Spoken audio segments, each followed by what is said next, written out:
For this kit, you'll need a scissor, paper plate, tape, straw, pom-pom, and tinfoil.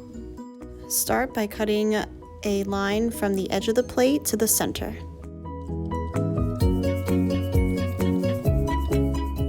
Next, fold the paper plate into a cone shape and then tape it.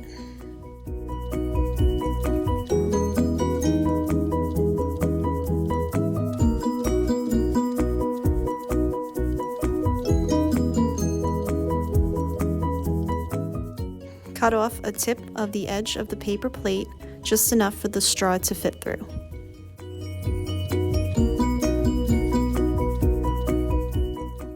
Next, put tape around the straw so that there's no holes.